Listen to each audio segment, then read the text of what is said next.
శ్రీ శ్రీ శ్రీ విశ్వ విజ్ఞాన విద్య ఆధ్యాత్మిక పీఠ చక్రవర్తులకు నా సాష్టాంగ నమస్కారములు. ఈనాటి వైశాఖ మాస అంతర్జాల పర్యటనలో పాల్గొంటున్న సభాసభ్యులందరికీ నా హృదయపూర్వక నమస్కారములు.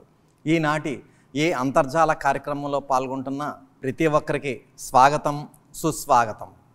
మే 14వ తేదీ మంగళవారం నాడు స్వామి ఉమ్మడి తూర్పుగోదావరి జిల్లాలో కాకినాడ మహానగరం, సామర్లకోట, నవర, చంద్రంపాలెం, రామేశ్వరం, కే తిమ్మాపురం, వేట్లపాలెం, వేళంగి, గురజనాపల్లి, నేమం, కొమరగిరి, అచ్చింపేట తదితర నగరాల్లోనూ పట్టణాల్లోనూ గ్రామాల్లోనూ కూడా స్వామి వారి యొక్క దివ్యమైనటువంటి ఈశ్వర సందేశాన్ని, అభౌతికమైనటువంటి ఈశ్వరవాణిని ప్రకటించి వేలాది మంది సభ్యులకి వారి యొక్క అభౌతికమైనటువంటి ఆశీస్సులు ప్రసాదించడం జరిగింది.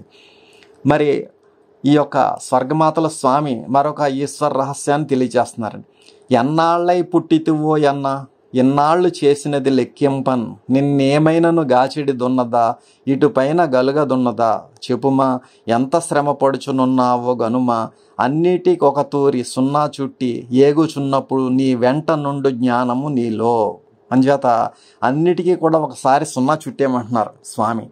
మరి నీవే సర్వం, నీవే ప్రతిదీ కూడా, కలిమి నీవే, లేమి నీవే, సంపద నీవే, పేదరికం నీవే, అన్నీ సర్వం స్వామి అని అనుకోగలగాలన్నమాట. ఎన్నాళ్ళై పుట్టితివో ఎన్నా, ఎన్నాళ్ళు చేసినది లెక్కింపన్, ఎన్నాళ్ళయిందో నువ్వు పుట్టి, ఎన్నాళ్ళు నువ్వు చేసినటువంటిది ఏమన్నా సరే నిన్ను కాపాడేటటువంటిది ఏదైనా ఉందా, నిన్నేమైనాను గాచిడిది ఉన్నదా, ఇటుపైన కలగనున్నదా, చెప్పుమా ఎంత శ్రమ పడుచునున్నావో గనుమా.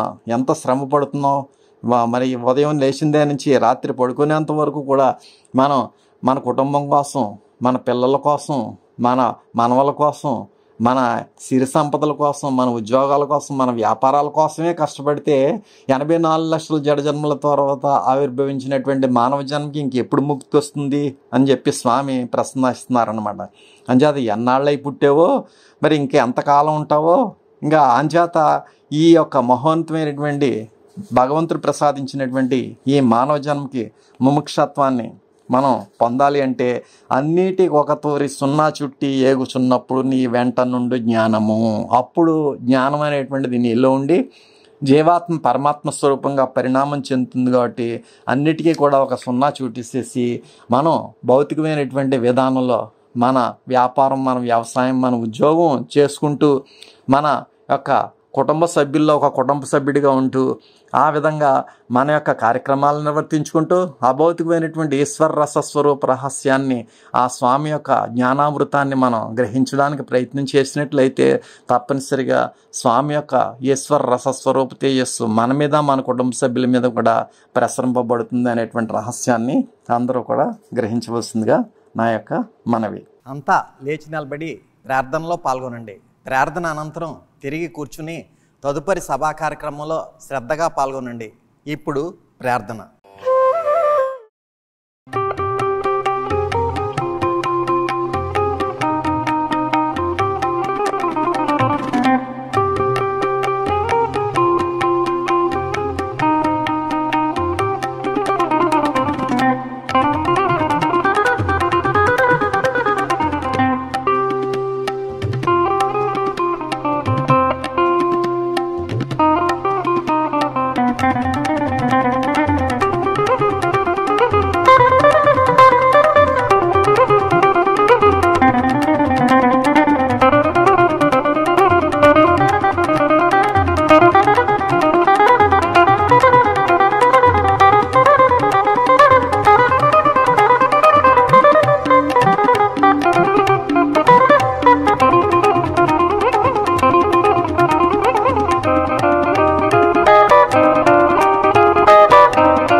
गुरुर्ब्रह्मा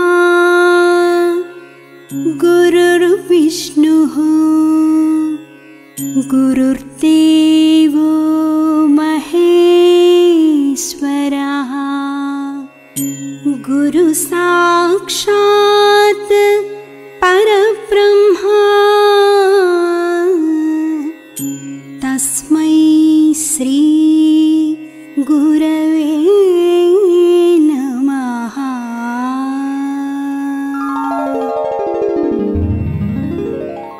ఓం ఈశ్వర, నీవు అనంతుడవు, అనుపమానుడవు. ఆకాశము వలె నిండి, గాలి వలె వ్యాపించి, భూమి వలె చరాచర భూతకోటిని మోయుచున్నాడవు. సూర్యుని వలె జగజ్జాలములను వెలిగించుచున్నాడవు. నీకంటే ఘనులుగాని, పూజ్యులుగాని, పవిత్రులుగాని ఎవ్వరునూ లేరు. ఓ స్వామి, నీ మహిమ, నీ శక్తి, నీ వైశాల్యము, నీ లోతు, నీ సర్వజ్ఞత్వము తెలిసిన వారెవరునూ లేరు. నీవు సృష్టి, స్థితి, లయములకు మూలమై జ్ఞాన అజ్ఞానములు, కలిమిలేములు, ఘనాధికములు, బంధమోక్షములకతీతమైన నీ నిజతేజము ఎల్ల మానవ జీవకోటికిని ఆధారభూతమై ప్రకాశించుచున్నది. ఓ స్వామి, నిన్ను నమ్మినవారు నశించరు. నిన్ను ధ్యానించువారికి దుఃఖములు లేవు. నిన్ను మనస్సులో నుంచి వారికి భయము లేదు. మేము పామరులము, దీనులము, నీవే దిక్కని నమ్మియున్న భక్తులము. మా భారము కర్ణధారుని వలె నీపై వేసికొని మమ్ము మాయలయందును, పాపములయందును, హింసలయందును పోనీయక నీ తత్ప్రతిపాదకంబైన మహావిశ్వమునందు సర్వదా నిలిపి నీ దయయను సర్వసేచనమున మమ్ము పునరుద్ధరించి మా కష్టములను దీర్చి మా అజ్ఞానమనే చీకటిని తొలగించి మా పొరపాట్లు మన్నించి మమ్ము అన్ని విధాలా కాపాడి సంరక్షింపుము తండ్రి. నీవు కరుణాళుడవు, దయాళుడవు, దీన రక్షకుడవు, దేవాధిదేవుడవు, సచ్చిదానంద స్వరూపుడవు, ఈశ్వరుడవు. నీకు మా నమస్సులగునుగాక. నమస్తే నమస్తే నమస్తే నమః. ఓం శాంతి శాంతి శాంతి. ఈనాటి కార్యక్రమంలో ముందుగా షష్ఠపీఠాధిపతి కవిశేఖర డాక్టర్ ఉండాలశా స్వామి వారు రచించిన సూఫీ వేదాంత దర్శనము గ్రంథము నుండి పద్యము, దాని భావము ఆలకించి తాత్విక జ్ఞానానుభూతిని పొందండి.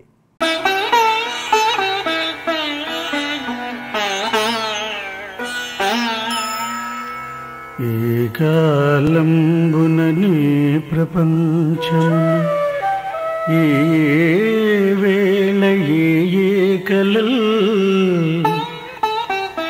సాకల్యంబుగ సృష్టి చేయవలెను.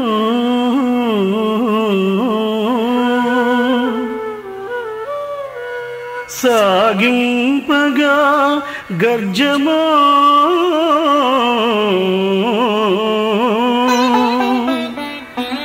ఆ కళ్యాణ కళా ప్రపంచమును నిత్యం బెవ్వడర్థించి తానై కల్పించి వెలుంగును. ఆతని మదిల్ ధ్యానిల్తు విశ్వాకృతిన్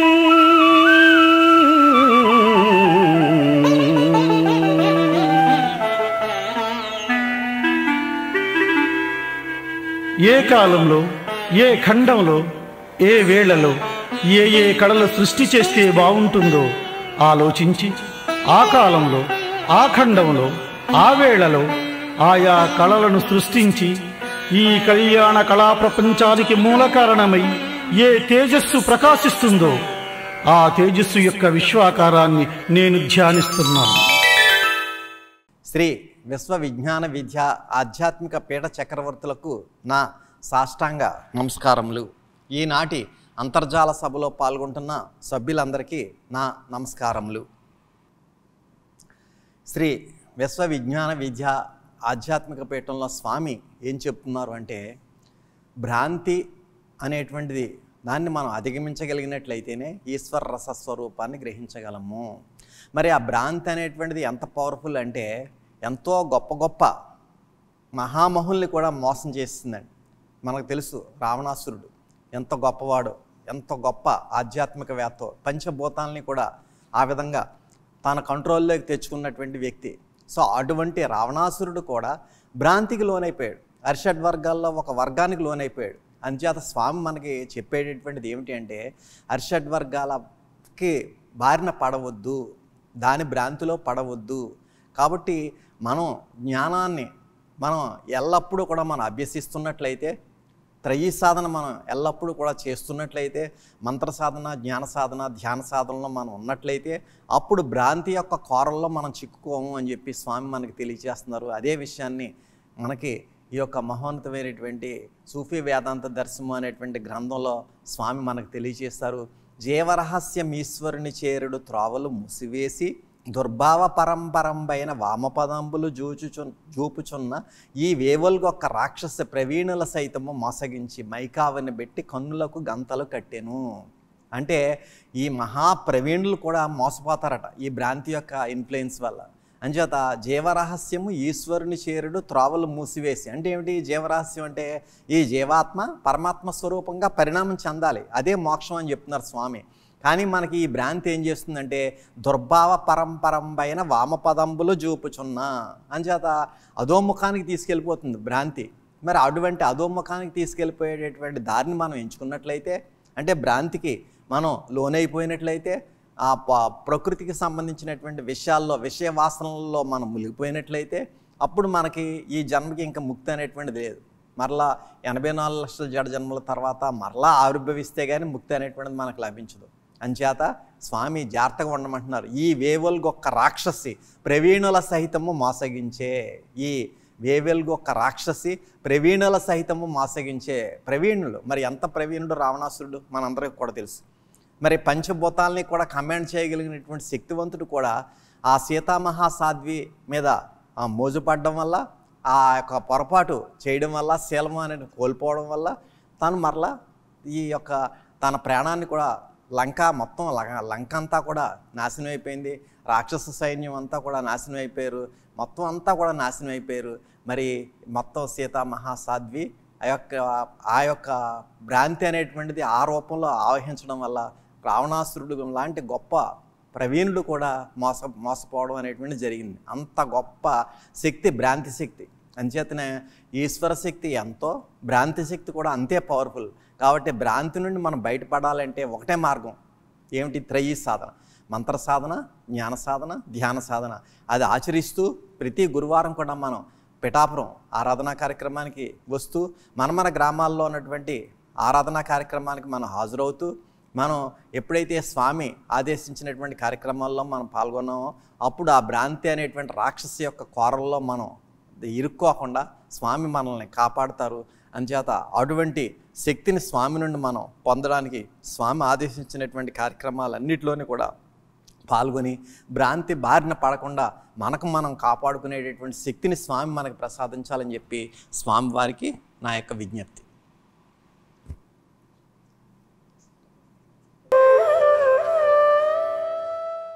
ఓం శ్రీ సద్గురుభ్యో నమః. శ్రీ విశ్వ విజ్ఞాన విద్య ఆధ్యాత్మిక పీఠం సద్గురువర్యుల పాదపద్మములకు నా హృదయపూర్వక సాష్టాంగ నమస్కారములు. పూర్వ పీఠాధిపతులకు, మాతృమూర్తులకు నా సాష్టాంగ నమస్కారములు. అంతర్జాలం ద్వారా ఈ వైశాఖ మాస పర్యటనా కార్యక్రమాన్ని వీక్షిస్తున్న దేశ విదేశాల్లో ఉన్న సభా సభ్యులకు నా నమస్కారములు. స్వామి మనకు ఈ వైశాఖ మాసంలో అంతర్జాలం ద్వారా మనందరినీ కూడా వారి యొక్క అభౌతికమైన ఆశీర్వాదాన్ని ప్రసరింపజేయడానికి ఈ సభా కార్యక్రమాల ద్వారా వారి యొక్క ఆశీస్సులను అందిస్తున్నారు. గతంలో స్వామి మన గ్రామాలకు వచ్చి సభా కార్యక్రమాన్ని ఏర్పాటు చేసుకొని మన సభ్యులందరం కూడా భౌతికంగా వారి నుండి ఆశీస్సులు పొందేవారు. మరి ఈ ఆన్లైన్ కార్యక్రమం ద్వారా అభౌతికమైన ఆశీస్సులు వారి నుండి మనము పొందగలుగుతున్నాము. అయితే మనలో ఒక చిన్న అభిప్రాయం ఉండొచ్చు, భౌతికంగా స్వామి మనకు ఆశీర్వాదము ఇస్తున్నారా, అభౌతికంగా ఆశీర్వాదం ఇచ్చే దాంట్లో ఏదైనా వ్యత్యాసం ఉంటుందా అనే మీమాంసలో మనం ఉండొచ్చు. కానీ అభౌతికంగా ఆశీర్వాదం చేసిన, భౌతికంగా ఆశీర్వాదం చేసిన ఆ సద్గురుమూర్తి యొక్క ఆశీర్వాదంలో ఎటువంటి వ్యత్యాసము ఉండదు అనే విశ్వాసాన్ని బలంగా మనము నమ్మాలి. ఎందుకంటే స్వామిని ఇప్పుడున్న పరిస్థితుల్లో ఈ అధిక ఎండలలో ఈ విపరీతమైన ఈ వడగాల్పుల మధ్యన వారిని మన గ్రామాలకు ఆహ్వానించుకోవడము, భౌతికంగా వారిని ఇబ్బంది పెట్టడం అంటే సాక్షాత్తు రసస్వరూపి అయిన సద్గురుమూర్తిని అలా ఇబ్బంది పెట్టడం అనేది మనకి మంచి విషయం కాదు. కానీ మన విశ్వాసం అనేది ఏ విధంగా ఉండాలంటే, స్వామిని మనము భౌతికంగా ఏ విధంగా దర్శించుకుంటామో అభౌతికంగా అదే విధంగా మనము దర్శించుకొని వారి నుండి ఎంతో ఉత్కృష్టమైన ఆశీర్వాదాన్ని పొందడానికి మనం ప్రయత్నం చేయాలి. ఎందుకంటే వారి ఆశీస్సులో ఎటువంటి వ్యత్యాసం ఉండదు, మన భావంలో కూడా ఎటువంటి వ్యత్యాసము రానివ్వకూడదు అనేది మనం గ్రహించాలి. మరి అటువంటి భావంలో వ్యత్యాసము రాకుండా ఉండాలి అంటే మనలో సంపూర్ణమైన భక్తి, విశ్వాసము, జ్ఞానము, త్యాగము అనే భావాలను మనము పెంపొందించుకోవాలి. ప్రతిదీ కూడా స్వామి యొక్క సంకల్పంలో ఏ కాలంలో, ఏ విధానంలో, ఎప్పుడు ఏది ప్రసాదంగా మనకి అందించాలో ఆ కార్యక్రమాన్ని వారు ఆయా కాలాల్లో మనకి అందించడం చేస్తూ ఉంటారు. అందుకు వారు ఎప్పుడు కూడా నిత్యం శ్రమిస్తూ ఉంటారు. అది మనమందరం కూడా గుర్తించాల్సిన విషయం.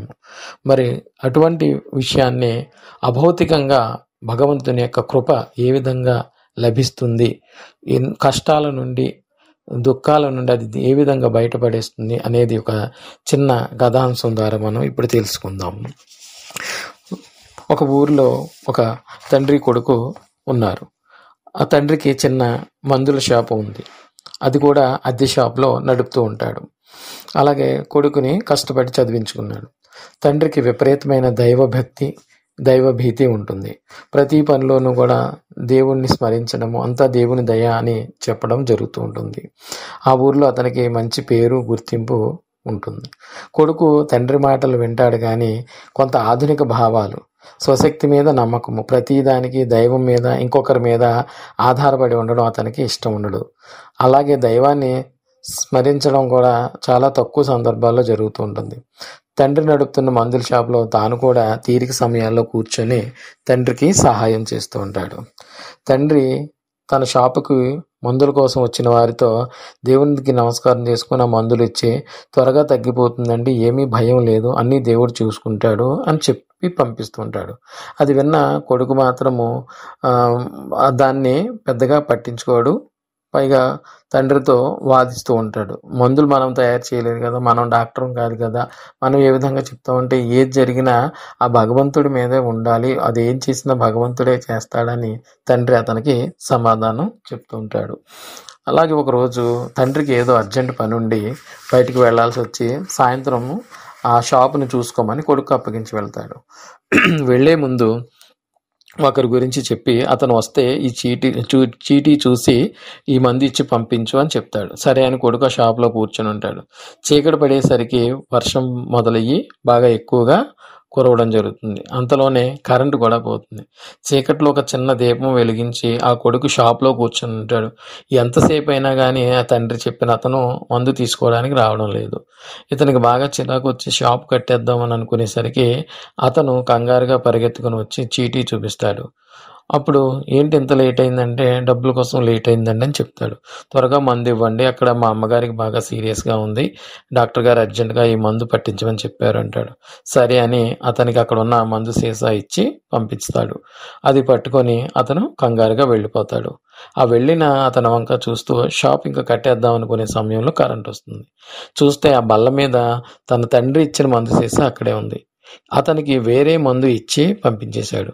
వెంటనే అతనిలో ఒక రకమైన భయము, టెన్షన్ మొదలైంది. చీటీ చూస్తాడు. అందులో డాక్టర్ రాసి ఇచ్చిన మందు, తన తండ్రి తీసి ఉంచిన మందు ఒకటే, కానీ అతనికి ఇచ్చిన మందు ఇది కాదు. ఇది వాడితే రియాక్షన్ అయ్యి ప్రాణాలు పోయే ప్రమాదం ఉంది. ఎలాగా అని ఆలోచించుకుంటూ టెన్షన్ పడుతూ ఉంటాడు. ఏం చేయాలో తెలియని స్థితి. అతనికి మరలా ఈ సమాచారం చెప్పడానికి కానీ, అసలు మందు ఇవ్వడానికి కానీ ఆ ఇల్లు కూడా తెలియదు. ఇలా కంగారు పడుతున్న సమయంలో తనకు తన తండ్రి మాటలు గుర్తొస్తాయి. ఏం చేసినా ఆ భగవంతుడే చేయగలడు, అది మంచి అయినా చెడైనా మన చేతుల్లో ఏమి లేదు. కేవలం మనం చిత్తశుద్ధితో ప్రార్థన చేసి ప్రాధేయపడితే మనకు ఆ దేవుడే ఒక దారి చూపిస్తాడు. దేవుణ్ణి నమ్మితే నష్టపోయిన వారు లేరు అని చెప్పడం గుర్తొస్తుంది. ఆ మూలన ఉన్న దేవుని పటాల దగ్గరికి వెళ్ళి కన్నీళ్లతో వేడుకుంటాడు. దేవుడా, ఎలాగైనా ఆ రోగిని కాపాడు, ఆ మందు ఆమె వేసుకోకుండా ఏదో ఒకటి చేసి కాపాడు స్వామి అని ప్రాధేయపడతాడు. అలా వచ్చే విచారంగా కూర్చొని ఉంటాడు. ఈలోగా ఆ మందు తీసుకుని వెళ్ళిన వ్యక్తి మరలా రావడం గమనిస్తాడు. అతన్ని చూడడంతో ఏం జరిగిందో అని కంగారు పడి ఎదురు వెళ్ళి అడుగుతాడు, మరలా వచ్చారేంటి అని. కానీ లోపల మాత్రం భయంగా ఉంది. మందు వాడిన అతని తల్లికి ఏమైనా అయి ఉంటుందా అని కంగారుగా అడుగుతున్నాడు. దానికి అతను, లేదండి, నేను మందు పట్టుకుని వెళ్ళలేదు, వర్షం పడి కరెంటు పోయింది కదా, దారిలో ఒక గుంటలో నేను పడిపోయాను, నా చేతిలో ఉన్న మందు సీసా కింద పడి పగిలిపోయింది, మా అమ్మకు ఆ మందు అందించలేకపోయాను, నేను డబ్బులు మీకు రేపు తెచ్చిస్తాను, మా అమ్మకు మరలా మందు ఇవ్వండి, మీ మేలు మర్చిపోలేను అని దీనంగా అడుగుతాడు.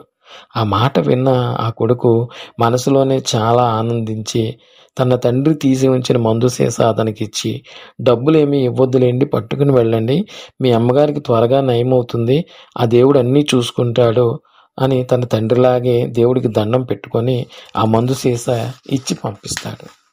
చూశారు కదా, కొద్దిపాటి సమయంలో అతనికి ఏమీ తోచని స్థితిలో ఉండిపోయాడు. తన చేతుల్లో ఏమీ చేయలేని పరిస్థితి.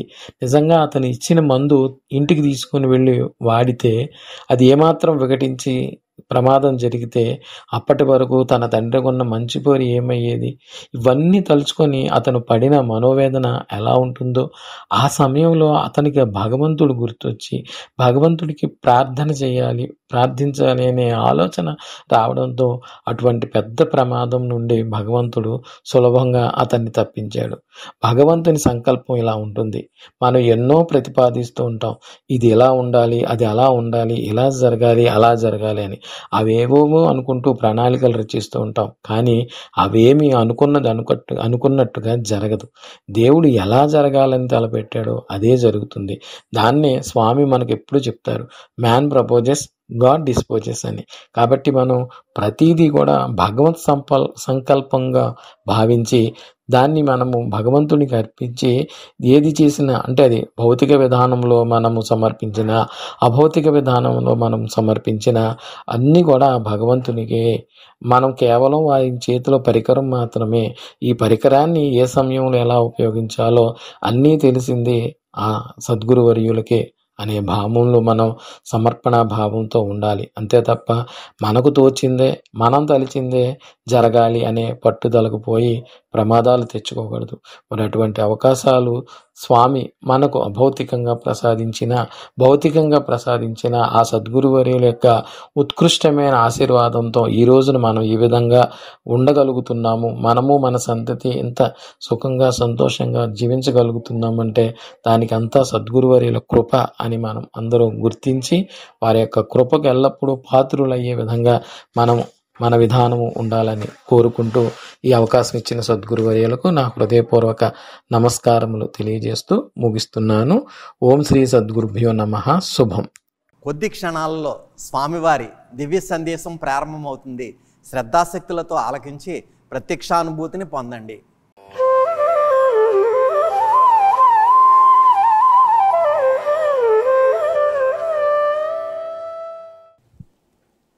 వైశాఖ మాసము 2024వ సంవత్సరము మే 14వ తేదీ మంగళవారం నాడు ప్రత్యక్షముగా సద్గురువర్యులు మన ప్రాంతాలలో పర్యటించలేకపోయినా పరోక్షముగా అంతర్జాలము ద్వారా లేదా ఆన్లైన్ ద్వారా వారి యొక్క వీడియో సందేశం ద్వారా మన ప్రాంతాలైనటువంటి కాకినాడ, సామర్లకోట, నవర, చంద్రంపాలెం, రామేశ్వరం, కే తిమ్మాపురం, వేట్లపాలెం, వేలంగి,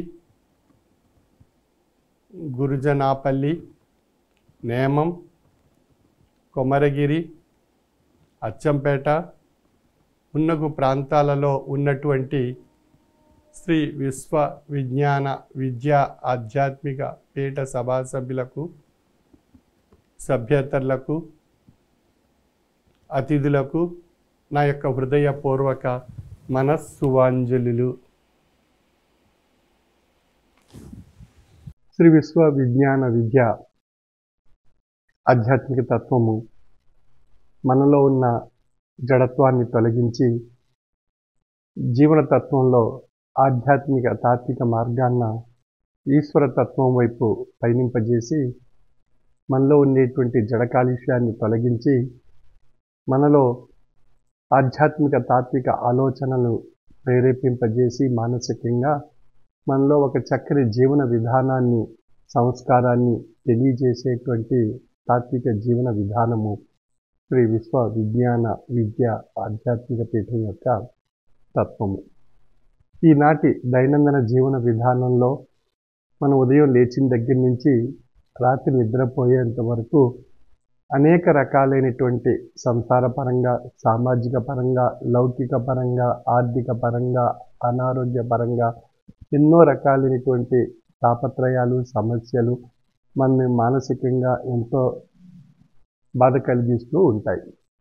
వాటి నుండి మనస్సు ఉపశమనం పొంది మన జీవన విధానాన్ని సంస్కరించుకుని ఒక ప్రశాంతత మనసుకు సమకూర్చుకొని మన యొక్క జీవన మనుగడలో మన కార్యకలాపాలన్నీ సవ్య దిశలో సక్రమంగా నిర్వహించుకునేటువంటి స్థితి మనకు ఆధ్యాత్మిక తాత్విక ఆలోచన ద్వారా ఏర్పడుతుంది. అంచేత మన దైనందిన జీవన విధానంలో ఆధ్యాత్మిక తత్వాన్ని మనం పొంది తరింప చేసుకోవాలి అన్నట్లయితే మనం ప్రతిరోజు కొంత సమయాన్ని మనం వెచ్చించవలసి ఉంటుంది. అది త్రయీ సాధన రూపంలో ప్రతిరోజు కొంత సమయాన్ని వెచ్చించగలిగినట్లయితే మనకు శారీరక తత్వం యందు, మానసిక తత్వం యందు, ఆత్మీయ తత్వం యందు మన దైనందిన జీవన విధానం సుఖమయం కాబడేటువంటి ఒక నిర్మలమైన, నిశ్చలమైన ప్రశాంతత మానసికంగా, శారీరకంగా మనం పొంది తరించే అవకాశం మనకు కలుగుతుంది. అంచేత ఇది జీవన యంత్రం. మానవ జన్మ అనేటువంటిది దైనందిన జీవన విధానంలో ఇది ఒక జీవన యంత్రము. ఈ జీవన యంత్రంలో అనేక రకాలైనటువంటి యాంత్రికపరమైనటువంటి జీవ రసాయనిక చర్యలు నిత్యం జరుగుతూ ఉంటాయి. అటువంటి జీవన యంత్రానికి ఏ విధమైనటువంటి ఆటంకాలు, అవరోధాలు ఏర్పడకుండా ఒక చక్కని జీవన సంస్కారం మానసికంగా, శారీరకంగా ఏర్పరచుకోవాలి అన్నట్లయితే మనం ప్రతిరోజు కొంత సమయం వెచ్చించి మన యొక్క జీవన యంత్రాన్ని ఒక సవ్య దిశలో శక్తివంతంగా ఈ జీవన యంత్రం నడవాలి అన్నట్లయితే మనం ప్రతిరోజు కొంత సమయం త్రయీ సాధన గురించి వెచ్చించాలి. ఈ జీవన యంత్రంలో శారీరక తత్వము, మానసిక తత్వము, ఆత్మతత్వము అనేటువంటి 3 తత్వాల యొక్క కలయిక ఈ జీవన యంత్రము. అంచేత ఈ శారీరక తత్వానికి కావలసినటువంటిది భుక్తి, మనుగడ రూపంలో అది పొంది ఆయా కార్యకలాపాల ద్వారా మన జీవన యంత్రాన్ని శక్తివంతం చేసుకుని ఇంధన స్వరూపంగా మార్చుకుని మన జీవన యంత్రాన్ని భుక్తి రూపంగా, ఇంధన రూపంగా మార్చుకుని మనం చక్కగా ఈ జీవన యంత్రాన్ని నడపగలిగేటువంటి సామర్థ్యతను మనం సమకూర్చుకోవాలి మన యొక్క దైనందిన జీవన విధానంలో శారీరక తత్వానికి. కాబట్టి ఇది భుక్తి రూపాన్ని ఆశ్రయించి ఉంది కనుక ఈ శారీరక తత్వము ఆ భుక్తిని మనం సమకూర్చుకోవలసి ఉంటుంది. ఆ భుక్తిని సమకూర్చుకునేటువంటి సామర్థ్యత మన శారీరక తత్వానికి ఏర్పరచుకోవడానికే మంత్ర సాధన. అంచేత రెండో సాధన అయినటువంటిది జ్ఞాన సాధన. మానసిక తత్వానికి జ్ఞాన సాధన ద్వారా తాత్విక ఆలోచన శక్తి కలిగి అది నిత్య దైనందిన జీవన విధానంలో ఆయా కార్యకలాపాలన్నీ సక్రమంగా సవ్య దిశలో నిర్వహించుకునేటువంటి స్థిత ప్రజ్ఞత మానసిక వ్యవస్థకు ఏర్పరచుకోవడానికి తాత్విక ఆలోచన మానసిక తత్వానికి ఎంతో అవసరము. అది జ్ఞాన సాధన రూపంలో మానసిక తత్వాన్ని పొంది తరించేటువంటి అవకాశం మనకు కలుగుతుంది. ఇక మూడో సాధన అయినటువంటిది ధ్యాన సాధన. ఇది శారీరక మానసిక తత్వాల యొక్క మిళితమైనటువంటి ఒక ఉత్కృష్టమైనటువంటి స్థితిగా ఈ ఆత్మీయమైనటువంటి శక్తి చైతన్యవంతమైనటువంటి స్థితిగా పొంది తరింప చేసుకోవడానికి మానసిక శారీరక తత్వాలు ఏకత్వ స్థితికి తీసుకురాగలిగి ధ్యానం ద్వారా ఒక అద్భుతమైనటువంటి స్థితిని పొంది తరింప చేసుకోవడానికి మనకు ధ్యాన సాధన ఎంతో అవసరము. అంచేత ఆత్మ చైతన్యవంతమైనటువంటి స్థితిగా పొంది తరింప చేసుకోవడానికి మనకు ధ్యాన సాధన ఎంతో అవసరము. అంచేత ఈ ధ్యాన సాధనను మన నిత్య దైనందిన జీవన విధానంలో ఆచరించడం ద్వారా ఆత్మకు ముముక్షత్వాన్ని పొంది తరించేటువంటి మార్గము తెలియపరచబడుతుంది. మానసిక తత్వానికి తాత్విక జ్ఞాన సాధన ద్వారా ఆ తాత్విక ఆలోచన శక్తి పొంది తరించే అవకాశం ఏర్పడుతుంది. శారీరక తత్వానికి మంత్ర సాధన ద్వారా భుక్తిని పొంది తరించేటువంటి మార్గము తెలియబడుతుంది. ఈ మూడు సాధనల యొక్క కలయిక మూడు తత్వాలకు అంటే శారీరక మానసిక ఆత్మ తత్వాలకు భుక్తి తృప్తి ముక్తి అనేటువంటి మూడు మహాప్రసాదాలు పొంది తరించేటువంటి ఒక అద్భుతమైనటువంటి అవకాశం మనం పొందగలుగుతున్నాం. ప్రతిరోజు త్రయీ సాధన ద్వారా ఈ జీవన యంత్రానికి సమకూర్చుకోవడం ద్వారా మనం నిత్య దైనందిన జీవన విధానంలో మనం ఒక చక్కని జీవన సంస్కారాన్ని అలవర్చుకుని మనం జీవితం సుఖమయం చేసుకునేటువంటి అవకాశం మనందరి పొంది తరించే మహాప్రసాదం మనం ప్రతిరోజు ఈ త్రయీ సాధన ఆచరించడం ద్వారా మనకి ఏర్పడుతుంది. అంచేత మనం త్రయీ సాధన ఆచరించడం వల్ల కలిగేటువంటి ఫలితం ఏది అన్నప్పుడు భుక్తి తృప్తి ముక్తి శారీరక మానసిక ఆత్మతత్వాలకు. అంచేత మనం ఈ ఏ విధంగా అయితే ధన సంపద గురించి ప్రతిరోజు మనం తాపత్రయం చెందుతూ మనం ఆయా ప్రయత్నాలు చేస్తూ ఉంటామో అదేవిధంగా ఈ జీవన యంత్రానికి కూడా కావలసినటువంటి శక్తిని సమకూర్చుకోవడానికి ఆయా తత్వాలకు ఆయా స్వరూపాల్లో ఆయా అంశాలను మనం నిత్య దైనందిన జీవన విధానంలో త్రయీ సాధన ఆచరించడం వల్ల మనం పొందగలుగుతున్నాం. ఈ విధంగా మనం ప్రతిరోజు మనం ఈ జీవన యంత్రానికి త్రయీ సాధన అలవర్చుకోవడం ద్వారా ఎన్నో అద్భుతమైనటువంటి అవకాశాలు అవరోధాన్ని నివారించుకుంటూ అధిగమిస్తూ మనం ఒక చక్కని జీవన సంస్కారంతో మనుగడ సాగించే అవకాశం కలుగుతుంది. ఒక ప్రశాంతత మనకి ఏర్పడుతుంది. ఇక సవ్య దిశలో సక్రమంగా మనం జీవన విధానం సాగించే అవకాశం మనకు కలుగుతుంది. మనందరిలో కూడా ప్రతి ఒక్కరికి అనేక రకాలైనటువంటి తాపత్రయాలు ఉంటున్నాయి. అనేక రకాలైనటువంటి బాధలు కష్టాలు సమస్యలు నష్టాలు దుఃఖాలు ప్రమాదాలు అనారోగ్యాలు అలజడి ఒత్తిడి అశాంతి అసహనము ఇవన్నీ కూడా ప్రతి నిత్యం ప్రతిరోజు మనలో ఏర్పడుతూ ఉంటాయి. వాటి యొక్క ప్రభావం చేత మనం మానసికంగా ఉద్రేకింపబడుతూ ఉంటాం, మానసికంగా బలహీనపడుతూ ఉంటాం, మానసికంగా క్షోభపడుతూ ఉంటాం, మానసికంగా కృంగిపోతూ ఉంటాం, మానసికంగా నిరసించిపోతూ ఉంటాం. అనేక రకాలైనటువంటి అంశాలు మనలో ఏర్పడుతూ ఉంటాయి. కాబట్టి ఈ మనసుకు ఉపశమనం కలిగించి ప్రశాంతత సమకూర్చుకొని తృప్తితో మానసిక వ్యవస్థను మనుగడ సాగించేటువంటి విధానం వైపు పయనింప చేసుకోవాలి అన్నట్లయితే మనకు కావలసినటువంటి ఒక అద్భుతమైనటువంటి శక్తి త్రయీ సాధన ద్వారా మనం పొందగలుగుతున్నాం ఈ జీవన యంత్రానికి. కాబట్టి మనం ప్రతిరోజు మనం కొంత సమయం వెచ్చించడానికి మనం ప్రయత్నం చేస్తే కలిగేటువంటి సత్ఫలితాలు మన యొక్క అనుభవంలో మనకే తెలియబడతాయి.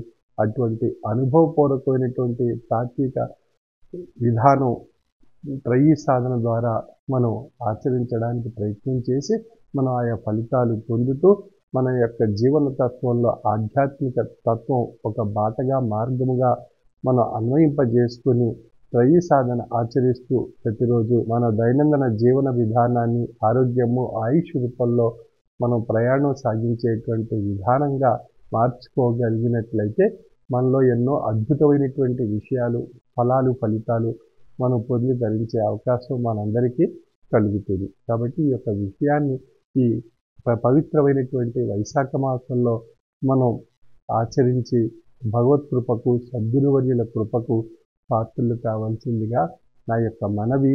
సర్వే జనా సుఖినో భవంతు. వైశాఖ మాస అంతర్జాల పర్యటన కార్యక్రమం మే 10వ తేదీ నుండి జూన్ 2వ తేదీ వరకు ప్రతిరోజు సాయంకాలం 5 గంటల నుండి 6 గంటల వరకు నిర్వహింపబడును. సభ్యులందరూ భక్తి విశ్వాసం లక్ష్యంతో వైశాఖ మాస అంతర్జాల ఆరాధనలోను హారతిలోనూ కూడా పాల్గొనవలెను. స్వామి మన గ్రామాలకు భౌతికంగా వచ్చినప్పుడు ఏ విధమైన భక్తి విశ్వాసంతో సభలో పాల్గొంటామో అదే విధమైన భక్తి విశ్వాసంతో అంతర్జాల పర్యటన కార్యక్రమంలో కూడా పాల్గొనవలెను. మీ గ్రామాలలో స్వామి అంతర్జాల పర్యటనలో ఉన్నప్పుడు సభా సభ్యులందరూ మీ గృహాలలో స్వామివారి ఫోటో వద్ద దీపారాధన చేసి ప్రసాదం ఉదకం పెట్టుకొని హారతి అనంతరం కుటుంబ సభ్యులంతా అత్యంత లక్ష్యంతో ప్రసాదం ఉదకం స్వీకరించి స్వామివారి దివ్యమైన శుభాశీస్సులు పొందవలెను. గుకార చాందకారోహి రుకారస్తేజ ఉచ్యతే అజ్ఞానగ్రాసకం బ్రహ్మ గురురేవ న సంశయః. గు అనే అక్షరం అజ్ఞానమనే చీకటిని, రు అనే అక్షరం వెలుగును సూచించేటటువంటి అక్షరాలు. గురువు అంటే అజ్ఞానమనే చీకటిని పోగొట్టే జ్ఞాన తేజోరూపుడు సద్గురువు. అటువంటి సద్గురు స్వరూపమే బ్రహ్మస్వరూపం, బ్రహ్మస్వరూపమే సద్గురు స్వరూపం. ద్వంద్వము అనేటువంటిది లేదు, ఒక్కటే, రెండూ కూడా ఒకటే అనేటువంటి రహస్యాన్ని మనం గ్రహించాలి. అటువంటి ఈశ్వర రసస్వరూపమైనటువంటి మన సద్గురు స్వామి వైశాఖ మాస అంతర్జాల పర్యటనలో మే 14వ తేదీ మంగళవారం నాడు కాకినాడ, సామర్లకోట, నవర, చంద్రంపాలెం, రామేశ్వరం, జేతిమ్మాపురం, వేట్లపాలెం, వేళంగి, గురజనాపల్లి, నేమం, కొమరగిరి, అచ్చంపేట, కాజులూరు తదితర మహానగరాల్లోనూ పట్టణాల్లోనూ గ్రామాల్లోనూ కూడా అభౌతికమైనటువంటి పర్యటన ద్వారా అనుగ్రహ భాషణ ద్వారా కూడా స్వామి యొక్క మహోత్కృష్టమైనటువంటి ఈశ్వర సంపదను ఆశీస్సు రూపంలో ప్రసాదించడం జరిగింది. ముందుగా మే 14 మంగళవారం నాడు కాకినాడ మహానగరంలో స్వామివారిని వారి గృహాలకు అభౌతికంగా ఆహ్వానించుకున్నటువంటి 2 కుటుంబాల్లో మొదటి కుటుంబం శ్రీ పేరూరు సూరిబాబు, శ్రీమతి కోమలి దంపతులు, వారి కుమారుడు వీరవిక్రమ్ మరియు వారి కుటుంబ సభ్యులు స్వామివారిని అభౌతికంగా వారి గృహానికి ఆహ్వానించుకుని సాల్వలతో సత్కరించుకుని స్వామి యొక్క దివ్యమైన ఈశ్వర రస స్వరూప తేజస్సును ఆశీస్సు రూపంలో పొందడం జరిగింది. శ్రీ పేరూరు సూరిబాబు, శ్రీమతి కోమలి దంపతులు మరియు వారి కుమారుడు వీరవిక్రమ్ మరియు వారి కుటుంబ సభ్యులు. అనంతరం 2వ కుటుంబం స్వామివారిని అభౌతికంగా ఆహ్వానించుకున్నటువంటి 2వ కుటుంబం శ్రీమతి ముదునూరు శ్రీదేవి గారు, వారి కుమారుడు శ్రీకాంత్ వర్మ, కోడలు సింధూరి, మనవరాలు సంహిత మరియు వారి కుటుంబ సభ్యులంతా కూడా స్వామివారిని అభౌతికంగా వారి గృహానికి ఆహ్వానించుకుని సాల్వలతో సత్కరించుకుని స్వామి యొక్క దివ్యమైన ఈశ్వర రస స్వరూప తేజస్సును ఆశీస్సు రూపంలో పొందారు. శ్రీమతి ముదునూరు శ్రీదేవి గారు, కుమారుడు శ్రీకాంత్ వర్మ, కోడలు సింధూరి, మనవరాలు సంహిత మరియు వారి కుటుంబ సభ్యులు. అనంతరం స్వామివారిని సాల్వలతో సత్కరించినటువంటి కుటుంబాలు శ్రీమతి రెడ్డి సూర్యప్రభావతి, వైఫ్ ఆఫ్ రాధాకృష్ణ, వారి కుటుంబ సభ్యులు విజయ్ కుమార్, రమణమూర్తి, అంజన, రత్నాంజలి మరియు వారి కుటుంబ సభ్యులంతా కూడా స్వామివారిని సాల్వలతో సత్కరించగా స్వామి శ్రీమతి రెడ్డి సూర్యప్రభావతి గారి కుటుంబ సభ్యులకి ఆశీస్సులు ప్రసాదించారు. అనంతరం శ్రీమతి సామన రాణి కోటేశ్వరరావు, కుమారుడు మోనిష్, కుమార్తె సాత్విక మరియు వారి కుటుంబ సభ్యులు కూడా స్వామిని సాల్వతో సత్కరించగా స్వామి శ్రీమతి సామన రాణి గారి కుటుంబ సభ్యులకి ఆశీస్సులు ప్రసాదించారు. అనంతరం శ్రీ మందాల వెంకట సత్యనారాయణ, శ్రీమతి కనకదుర్గ మరియు వారి కుటుంబ సభ్యులు కూడా స్వామిని సాల్వతో సత్కరించగా స్వామి శ్రీ మందాల వెంకట సత్యనారాయణ గారి కుటుంబ సభ్యులకు కూడా ఆశీస్సులు ప్రసాదించారు. అనంతరం అనంతరం హారతి కార్యక్రమంలో పాల్గొన్నటువంటి సభ్యులు శ్రీ దాట్ల అప్పలనరసింహరాజు, శ్రీమతి శ్రీదేవి, కుమారుడు అనిరుద్, కోడలు అనూష, మనవడు ఉమా, ఆరవ్ మరియు వారి కుటుంబ సభ్యులు శ్రీ అమటం వీర వెంకటరమణ, శ్రీమతి సీతా వరలక్ష్మి, కుమారుడు శ్రీనివాస్, కోడలు సౌమ్య, మనవడు సత్వీర్, ఉషా, శ్రేయాంష్ మరియు వారి కుటుంబ సభ్యులు శ్రీ ఏవివి సత్యనారాయణ, శ్రీమతి ఇందిర, మనవరాలు లక్షిత, మనవడు ఇషాన్ మరియు వారి కుటుంబ సభ్యులు శ్రీ బాదం రాజగోపాల్, శ్రీమతి లక్ష్మీకుమారి, వారి మనవరాలు ఉర్విష, కుమారులు, కోడలు మరియు వారి కుటుంబ సభ్యులు శ్రీ మండ వెంకటకృష్ణ, శ్రీమతి ఎల్లమాంబ మరియు వారి కుమారులు, కోడళ్ళు, మనవరాలు మరియు వారి కుటుంబ సభ్యులు శ్రీ కాకినాడ శ్రీనివాస్, శ్రీమతి కాకినాడ లక్ష్మి, వారి పిల్లలు ప్రసన్న కుమార్, జయంత్ కుమార్ మరియు వారి కుటుంబ సభ్యుల ఆరాధన శ్రీ పేరూరు సన్యాసరావు, శ్రీమతి అన్నపూర్ణ, వారి కుమారుడు ఉమేష్ మరియు వారి కుటుంబ సభ్యులు శ్రీ చిర్ల వెంకటరెడ్డి, శ్రీమతి లలిత మరియు వారి కుటుంబ సభ్యులు డాక్టర్ ఎల్ శ్రీనివాసరావు, శ్రీమతి అరుణకుమారి, వారి పాప ఉమాశ్రీ, చరిష్మా మరియు వారి కుటుంబ సభ్యులు శ్రీ షేక్ అమీర్ బాషా, శ్రీమతి షమ్మ, వారి పాప అమీనా షెహనాజ్, బాబు అసిఫ్ కరీం మరియు వారి కుటుంబ సభ్యులు శ్రీ వనుము మాణిక్యాలరావు, శ్రీమతి మణి, పిల్లలు రేణుక, హిమవర్షిణి, జయంత లక్ష్మణ్ మరియు వారి కుటుంబ సభ్యులు శ్రీ బిఎస్విఆర్ మూర్తి, శ్రీమతి విజయభారతి కుటుంబ సభ్యులు శ్రీ కొర్రా సూరిబాబు, శ్రీమతి వరలక్ష్మి కుటుంబ సభ్యులు శ్రీమతి వంగా తనుజ, కుమారుడు వినయ్ గీతేష్ కుటుంబ సభ్యులు శ్రీమతి గోపి నాగలక్ష్మి, వైఫ్ ఆఫ్ వేణు మరియు వారి కుటుంబ సభ్యులు శ్రీ ఉప్పల సత్యనారాయణ, శ్రీమతి నోకరత్నం, వారి కుమారుడు అభిషేక్ మరియు వారి కుటుంబ సభ్యులు శ్రీ కేశనకుర్తి సత్యబాబు, శ్రీమతి కుమారి, పిల్లలు అశోక్, సునీత మరియు వారి కుటుంబ సభ్యులు శ్రీ కేశనకుర్తి వెంకటరమణ, శ్రీమతి శ్రావణి మరియు వారి కుటుంబ సభ్యులు శ్రీ ఎడ్ల సత్యనారాయణ, శ్రీమతి లక్ష్మి కుటుంబ సభ్యులు శ్రీ కేలో శివ, శ్రీమతి లావకుమారి కుటుంబ సభ్యులు శ్రీ దాలిపర్తి శివనారాయణ, శ్రీమతి సత్యవతి కుటుంబ సభ్యులు శ్రీ కొజ్జవరపు వీరభద్రరావు, శ్రీమతి అమ్మాజీ కుటుంబ సభ్యులు శ్రీ కొజ్జవరపు నాగేశ్వరరావు, శ్రీమతి నాగమణి కుటుంబ సభ్యులు శ్రీ రెమ్మలపూడి దొరబాబు, శ్రీమతి వరలక్ష్మి, కుమారులు నాగసాయి కృష్ణ, మహేంద్ర వర్మ, చందు కుటుంబ సభ్యులు శ్రీ పడాల రామచంద్రరావు, శ్రీమతి సూర్యకుమారి కుటుంబ సభ్యులు శ్రీ రుద్ర వెంకటాచలం, శ్రీమతి లక్ష్మి కుటుంబ సభ్యులు శ్రీ కోటిపల్లి హుస్సేన్ షా, శ్రీమతి కళా కుటుంబ సభ్యులు శ్రీ మండపాక అప్పారావు, శ్రీమతి చక్రమ్మ కుటుంబ సభ్యులు శ్రీ చిలకమర్తి బోరయ్య, శ్రీమతి లక్ష్మి కుటుంబ సభ్యులు శ్రీ చందాబత్తుల వీరభద్రరావు, శ్రీమతి విజయలక్ష్మి కుటుంబ సభ్యులు శ్రీ కొల్లుబోయిన రాజు, శ్రీమతి రామలక్ష్మి కుటుంబ సభ్యులు శ్రీ మేడిపాటి శ్రీ మేడపాటి అయ్యప్పరెడ్డి, శ్రీమతి భువన, పిల్లలు ఉమా శ్రీలక్ష్మి, నందు కుటుంబ సభ్యులు శ్రీ పి శ్రీనివాసు, శ్రీమతి రేవతి కుటుంబ సభ్యులు శ్రీ చిట్రా బేబీరావు, శ్రీమతి భద్రలక్ష్మి కుటుంబ సభ్యులు శ్రీ నమ్మి వెంకటరావు, శ్రీమతి అమ్మాణి, పిల్లలు సాకేత్, శివకరణ్ కుటుంబ సభ్యులు శ్రీ గురజాల అప్పలరాజు, శ్రీమతి రాజేశ్వరి కుటుంబ సభ్యులు శ్రీ కోళ్ల రాధాకృష్ణ, శ్రీమతి చంద్రకళ, పిల్లలు ప్రణీత్, శ్రీహంత్ కుటుంబ సభ్యులు ఈపూరి అచ్యుతాకుమారి, శ్రీమతి ఇందిర మరియు వారి కుటుంబ సభ్యులు శ్రీ పెనుమల్లు సూర్యరెడ్డి, శ్రీమతి నారాయణమ్మ కుటుంబ సభ్యులు శ్రీ దాసరి తాతబ్బాయి, శ్రీమతి వీరభద్రమణి మరియు వారి కుటుంబ సభ్యులు శ్రీ కరణం సత్యనారాయణ, శ్రీమతి సుబ్బలక్ష్మి కుటుంబ సభ్యులు శ్రీ కాకరపర్తి సుబ్రహ్మణ్యం, శ్రీమతి బంగారం కుటుంబ సభ్యులు శ్రీమతి దవరసింగ్ లక్ష్మి, రమణమ్మ మరియు వారి కుటుంబ సభ్యులు శ్రీ చింతపల్లి వెంకటరావు, శ్రీమతి లక్ష్మి కుటుంబ సభ్యులు శ్రీ సేనాపతి గణేశ్వరరావు, శ్రీమతి వరలక్ష్మి, కుమార్తె ఉమామహేశ్వరి కుటుంబ సభ్యులు శ్రీ కుర్రే దొరబాబు, శ్రీమతి రమాదేవి కుటుంబ సభ్యులు శ్రీ నామన నాగేశ్వరరావు, శ్రీమతి అనంతలక్ష్మి, వారి కుమారులు, కోడళ్ళు కుటుంబ సభ్యులు శ్రీ ఎం సత్యనారాయణ గారు, శ్రీమతి సూర్యకుమారి గారు, ముకుందపుర వేణు, శ్రీమతి ఉమా ముకుంద మరియు వారి కుటుంబ సభ్యులు శ్రీ జంప నాగమహేశ్వరరావు, శ్రీమతి రామసీత కుటుంబ సభ్యులు శ్రీ రుద్ర మురళీకృష్ణ, శ్రీమతి అరుణకుమారి కుటుంబ సభ్యులు శ్రీ మడక సత్యనారాయణ, శ్రీమతి రామలక్ష్మి కుటుంబ సభ్యులు శ్రీమతి రంది లక్ష్మి, కుమారుడు సతీష్ కుటుంబ సభ్యులు శ్రీ కర్రి హరిబాబు, కిరణ్ కుటుంబ సభ్యులు శ్రీ చింతపల్లి అప్పారావు మాస్టారు, శ్రీమతి అప్పలరాజు కుటుంబ సభ్యులు.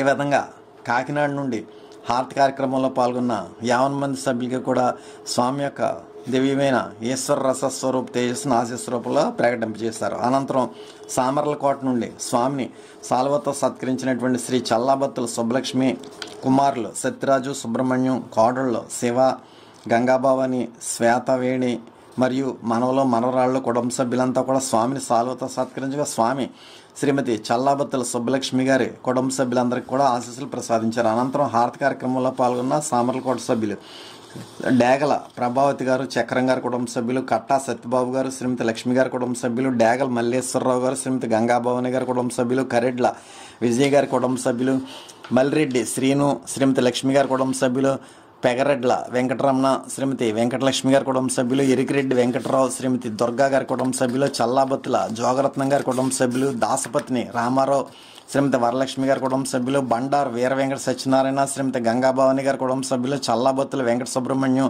శ్రీమతి దుర్గా గారి కుటుంబ సభ్యులు, బొలిసిట్ సోమరాజు, శ్రీమతి సూర్యకుమారి గారి కుటుంబ సభ్యులు, శ్రీ అడ్డూరి సుందరం, శ్రీమతి శ్రీదేవి గారి కుటుంబ సభ్యులు, శ్రీ కరెడ్ల నారాయణరావు, శ్రీమతి శ్రీదేవి గారి కుటుంబ సభ్యులు, పెగరెడ్ల శివరామకృష్ణ, శ్రీమతి రామలక్ష్మి గారి కుటుంబ సభ్యులు, గంపా లక్ష్మి కుమారుడు గంగాధర్ గారి కుటుంబ సభ్యులు, శెట్టిబత్తుల నోకరత్నం కుమారుడు సురేష్ గారి కుటుంబ సభ్యులు, తలాటి రాజబాబు, శ్రీమతి వెంకటలక్ష్మి గారి కుటుంబ సభ్యులు, చిక్కాల వెంకటరమణ, శ్రీమతి పార్వతి గారి కుటుంబ సభ్యులు. ఈ విధంగా సామర్లకోట నుండి స్వామివారిని సాల్వతో సత్కరించినటువంటి శ్రీమతి చల్లాబత్తుల సుబ్బలక్ష్మి గారి కుటుంబ సభ్యులను ఆశీర్వదించిన అనంతరం హారతి కార్యక్రమంలో పాల్గొన్న 50 మంది సామర్లకోట సభ్యులకి కూడా స్వామి దివ్యమైనటువంటి శుభాశీస్సులు ప్రసాదించారు. అనంతరం నవర్ నుండి స్వామివారి యొక్క హారతి కార్యక్రమంలో పాల్గొన్న కేశవరపు సుందరి, రాజబాబు మరియు వారి కుటుంబ సభ్యులు, కేశవరపు నాగచక్ర సంపత్ లక్ష్మి, నాగ మంగరాజు కుటుంబ సభ్యులు, దేవత సూర్యనారాయణ వెంకటరత్నం కుటుంబ సభ్యులు, కేశవరపు శ్రీనివాసరావు, నాగసూరి సీత కుటుంబ సభ్యులు, కోర్మ లక్ష్మీనారాయణ, దుర్గాదేవి కుటుంబ సభ్యులు, పెనుపాత్రిని విజయలక్ష్మి, సన్ ఆఫ్ రాజగోపాల్ మరియు వారి కుటుంబ సభ్యులు. ఈ నవర గ్రామంలో హారతి కార్యక్రమంలో పాల్గొన్న 50 మంది సభ్యులకి కూడా స్వామి దివ్యమైనటువంటి శుభాశీస్సులు ప్రసాదించారు. అనంతరం చంద్రంపాలెం నుండి హారతి కార్యక్రమంలో పాల్గొన్న శ్రీ తల్లిబోయిన వీరబాబు, శ్రీమతి మంగామణి కుటుంబ సభ్యులు, శ్రీ సాధనాల సత్యనారాయణ, శ్రీమతి అప్పలకొండ కుటుంబ సభ్యులు, శ్రీ జక్కి సింహాచలం, శ్రీమతి నందేశ్వరి కుటుంబ సభ్యులు, శ్రీ సాధనాల వెంకటేశ్వర, శ్రీమతి శేషకుమారి కుటుంబ సభ్యులు, శ్రీ సాధనాల చిన్న వెంకన్న, శ్రీమతి వీరమణి కుటుంబ సభ్యులు, శ్రీ కొండ అన్నవరం, శ్రీమతి వెంకటలక్ష్మి కుటుంబ సభ్యులు, శ్రీ గొల్లపల్లి నోకరాజు, శ్రీమతి భవానీ గారి కుటుంబ సభ్యులు, వీరంతా కూడా స్వామివారి యొక్క హారతి కార్యక్రమంలో పాల్గొన్నారు. ఈ విధంగా హారతి కార్యక్రమంలో పాల్గొన్న 50 మంది చంద్రంపాలెం సభ్యులుగా కూడా స్వామి దివ్యమైనటువంటి శుభాశీస్సులు ప్రసాదించారు. అనంతరం రామేశ్వరం నుండి హారతి కార్యక్రమంలో పాల్గొన్న కొటుకులపూడి రాంబాబు, సూర్యకుమారి కుమారుడు దుర్గాప్రసాద్ కుటుంబ సభ్యులు, కొటుకులపూడి వెంకటరమణ, దేవి మహేశ్వరి, పిల్లల చక్రపాణి, సాయి కుటుంబ సభ్యులు, కొటుకులపూడి సత్యనారాయణ, సుబ్బలక్ష్మి, పిల్లల చంద్రశేఖర, హరిణి, వేద కుటుంబ సభ్యులు, దేవిశెట్టి శ్రీరామకృష్ణ, నోకరత్నం, పిల్లలు వాసు, మృదుల కుటుంబ సభ్యులు, దేశెట్టి వరలక్ష్మి, కృష్ణ మరియు వారి కుటుంబ సభ్యులు, అంబేడ్ శ్రీను, అన్నపూర్ణ, పిల్లల జగదీష్, నవీను వారి కుటుంబ సభ్యులు. ఈ విధంగా హారతి కార్యక్రమంలో పాల్గొన్న 50 మంది రామేశ్వరం సభ్యులకి కూడా స్వామి దివ్యమైన ఆశీస్సులు ప్రసాదించారు. అనంతరం తిమ్మాపురం నుండి స్వామి యొక్క హారతి కార్యక్రమంలో పాల్గొన్న మల్రెడ్డి వెంకటలక్ష్మి గారు, వారి కుమారులు, కోడళ్ళు, మనవలు ఉమాపజ్ఞ, ఉమా శిరీష, ఉమా జర్షిత కుటుంబ సభ్యులు మరియు తోట ఆనందరామారావు గారు, సరస్వతి గారు మరియు వారి కుమారుడు రాంబాబు మరియు వారి కుటుంబ సభ్యులు. ఈ 2 కుటుంబాల వారికి కూడా హారతి కార్యక్రమంలో పాల్గొన్న 2 కుటుంబాల వారికి కూడా స్వామి దివ్యమైనటువంటి శుభాశీస్సులు ప్రసాదించారు. అనంతరం వేటలపాలెం నుండి హారతి కార్యక్రమంలో పాల్గొన్న పుట్ట వీర వెంకట సత్యనారాయణ, శ్రీమతి సుబ్బలక్ష్మి, కుమారుడు మణికుమార్ కుటుంబ సభ్యులు, పుట్ట రామతులసి గారు, రాంబాబు గారు కుటుంబ సభ్యులు, మోరంపూడి హైమవతి గారు, కుమారులు వర్ధన్, జగదీష్ కుటుంబ సభ్యులు, వల్లూరి సత్యనారాయణ, శ్రీమతి వెంకటలక్ష్మి గారు కుటుంబ సభ్యులు. ఈ విధంగా హారతి కార్యక్రమంలో పాల్గొన్న 50 మంది వేటలపాలెం సభ్యులకి కూడా స్వామి దివ్యమైనటువంటి శుభాశీస్సులు ప్రసాదించారు. అనంతరం వేళంగి నుండి హారతి కార్యక్రమంలో పాల్గొన్న స్వామి వేళంగిలో స్వామిని వారి యొక్క గృహానికి అభౌతికంగా ఆహ్వానించుకున్నటువంటి శ్రీ పాతూరి లక్ష్మి వీర్రాజు, కుమారుడు శ్రీహరి చౌదరి, కోడలు శ్రీరమ్య, మనవరాలు పర్ణిక, నాగ ఉమాశ్రీ మరియు వారి కుటుంబ సభ్యులంతా కూడా స్వామివారిని అభౌతికంగా వారి గృహానికి ఆహ్వానించుకుని సాల్వలతో సత్కరించుకుని స్వామి యొక్క దివ్యమైన ఈశ్వర రస స్వరూప తేజస్సును ఆశీస్వరూపంలో పొందారు. శ్రీ పాతూరి శ్రీలక్ష్మి గారు, శ్రీ వీర్రాజు గారు, కుమారుడు శ్రీహరి చౌదరి, కోడలు రమ్య, మనవరాలు పర్ణిక, నాగ ఉమాశ్రీ మరియు వారి కుటుంబ సభ్యులందరూ కూడా స్వామి దివ్యమైనటువంటి శుభాశీస్సులు ప్రసాదించారు. అనంతరం గురజనాపల్లి నుండి హారతి కార్యక్రమంలో పాల్గొన్న శ్రీ బాలేని రామకృష్ణ, శ్రీమతి చిన్నవీరమణి గారికి కూడా స్వామి ఆశీస్సులు ప్రసాదించారు. అనంతరం నేమావు నుండి హారతి కార్యక్రమంలో పాల్గొన్న మల్లాడి మల్రెడ్డి వెంకటరాజు, శ్రీమతి లక్ష్మి మరియు వారి కుటుంబ సభ్యులు, కాళ్ళ సూరిబాబు, శ్రీమతి దుర్గా గారి కుటుంబ సభ్యులు, సిద్ధా కుమారి గారి కుటుంబ సభ్యులు. నేమావు నుండి 3 కుటుంబాల వరకు కూడా స్వామి ఆశీస్సులు ప్రసాదించారు. అనంతరం కొమరగిరి నుండి హారతి కార్యక్రమంలో పాల్గొన్న కూనిశెట్టి సుబ్బలక్ష్మి గారు, పుల్లారెడ్డి గారి కుటుంబ సభ్యులు, కాదులూరి వెంకటరత్నం గారు, బుచ్చిరెడ్డి గారి కుటుంబ సభ్యులు, కూనిశెట్టి సత్యనారాయణ గారు, శ్రీమతి వీర్రావు గారి కుటుంబ సభ్యులు, చింతపల్లి వెంకట సుబ్బిరెడ్డి, శ్రీమతి వెంకటలక్ష్మి, కుమార్తె సుష్మిత కుటుంబ సభ్యులు. ఈ విధంగా ఈ 4 కుటుంబాల వరకు కూడా స్వామి కొమరగిరి నుండి ఆశీస్సులు ప్రసాదించారు. అనంతరం అచ్చింపేట నుండి హారతి కార్యక్రమంలో పాల్గొని స్వామిని సాల్వతో సత్కరించినటువంటి కుటుంబాలు శ్రీ సలాది బ్రహ్మానందరావు, శ్రీమతి లక్ష్మి మరియు వారి కుటుంబ సభ్యులు, శ్రీ బండే నాగేశ్వరరావు, శ్రీమతి అమ్మాజీ మరియు వారి కుటుంబ సభ్యులు, శ్రీ తుమ్మలపల్లి వెంకటరమణ కుమారులు, కోడళ్ళు, మనవళ్ళు మరియు వారి కుటుంబ సభ్యులు, కర్రి మునిస్వామి, శ్రీమతి నాగరత్నం మరియు వారి కుటుంబ సభ్యులు స్వామిని సాల్వతో సత్కరించి హారతి కార్యక్రమంలో పాల్గొన్న వీరందరికీ కూడా స్వామి యొక్క దివ్యమైనటువంటి శుభాశీస్సులు ప్రసాదించారు. శ్రీ ఎలుగుబంటి శ్రీనివాసరావు, వీరలక్ష్మి కామేశ్వరి మరియు వారి కుటుంబ సభ్యులంతా కూడా స్వామిని సాల్వతో సత్కరించి హారతి కార్యక్రమంలో పాల్గొన్నారు. అదేవిధంగా శ్రీ కర్రి వీర వెంకట సత్యనారాయణ అనే ప్రబల, శ్రీమతి సూర్యావతి మరియు వారి కుటుంబ సభ్యులు కూడా స్వామిని సాల్వతో సత్కరించి హారతి కార్యక్రమంలో పాల్గొన్నారు. అదేవిధంగా శ్రీ కేలు లక్ష్మీకాంతం గారు మరియు వారి కుటుంబ సభ్యులు కూడా స్వామిని సాల్వతో సత్కరించి హారతి కార్యక్రమంలో పాల్గొన్నారు. ఏ విధంగా స్వామిని సాల్వతో సత్కరించి హారతి కార్యక్రమంలో పాల్గొన్న శ్రీ ఎలుగుబంటి శ్రీనివాసరావు గారి కుటుంబ సభ్యులకి, శ్రీ కర్రి వీర వెంకట సత్యనారాయణ అనే ప్రబల గారి కుటుంబ సభ్యులకి, శ్రీ కేలు లక్ష్మీకాంతం గారి కుటుంబ సభ్యులకి కూడా స్వామి దివ్యమైన శుభాశీస్సులు ప్రసాదించారు. అనంతరం కాజులూరు నుండి సోడిశెట్టి అనంతలక్ష్మి, సన్ ఆఫ్ శ్రీనివాస్ మరియు వారి కుటుంబ సభ్యులు కూడా స్వామిని సాల్వతో సత్కరించి హారతి కార్యక్రమంలో పాల్గొన్నారు. వారికి కూడా స్వామి యొక్క దివ్యమైనటువంటి శుభాశీస్సులు ప్రసాదించారు. ఈ విధంగా కాకినాడ మహానగరం మరియు పరిసర గ్రామాల సభ్యులంతా కూడా స్వామిని అభౌతికంగా స్వామి యొక్క దివ్యమైనటువంటి శుభాశీస్సులు పొందారు. ఈ కార్యక్రమం అంతా కూడా విజయవంతం అవడానికి ఎంతో కృషి చేసినటువంటి తూర్పుగోదావరి జిల్లా కన్వీనర్ శ్రీ గోసుల రమణ గారు మరియు కాకినాడ డివిజన్ కార్యకర్తలు శ్రీమతి బాదం లక్ష్మీకుమారి గారు, మండా ఎల్లమాంబ గారు, రెడ్డి సూర్యప్రభావతి గారు, కాకినాడ లక్ష్మి గారు, అనిశెట్టి సచివతి గారు, బండే నాగేశ్వరరావు, షేక్ అమీర్ బాషా గారు మరియు ఎంతోమంది ఈ కార్యకర్తలంతా కూడా ఈ కార్యక్రమం అంతా విజయవంతం అవడానికి ఎంతో సహకరించారు. వారందరికి కూడా స్వామి యొక్క దివ్యమైన ఈశ్వర రస స్వరూప తేజస్సు లభించుగాక. ఇప్పుడు హారతి అంతా లేచి నిలబడి హారతి పళ్ళెం పట్టుకుని హారతి వెలిగించి స్వామి యందు సంపూర్ణ లక్ష్యంతో హారతి కార్యక్రమంలో పాల్గొనండి. హారతి జయ జయ హారతి శ్రీ గురుదేవా హారతి జయ జయ హారతి గైకొనుము స్వామి హారతి జయ జయ హారతి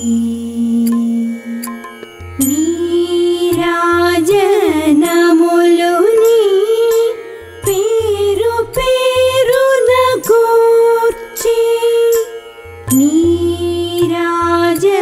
నీరాజనములుని పేరు పేరున గూర్చి ఆరాధించుచు భక్తి నర్పించు కర్పూర హారతి జయ జయ హారతి శ్రీ గురుదేవా హారతి జయ జయ హారతి గైకొనుము స్వామి హారతి జయ జయ హారతి పరమ భక్తులు జ్ఞాన భరిత సాత్వీమణులు పరమ భక్తులు జ్ఞాన భరిత సాత్వీమణులు కరములు మోక్షి ఈ విరి పళ్ళేరములని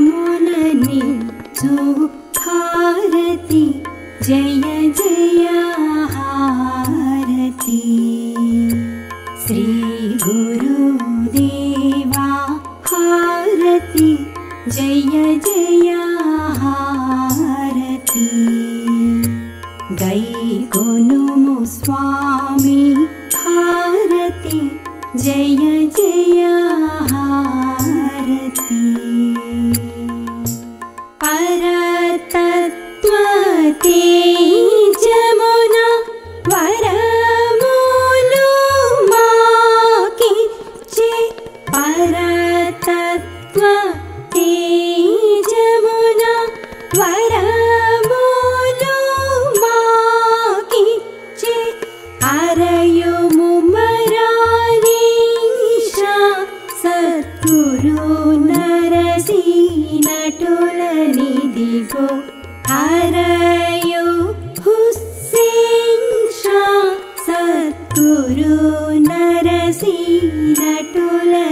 ఇదిగో హరయు మొహియుద్దీన్ బాదుషా సద్గురు నరసింహులనిదిగో హారతి జయ జయ హారతి శ్రీ గురుదేవా హారతి జయ జయ హారతి గైకొనుము స్వామి హారతి జయ జయ హారతి హారతి జయ జయ హారతి.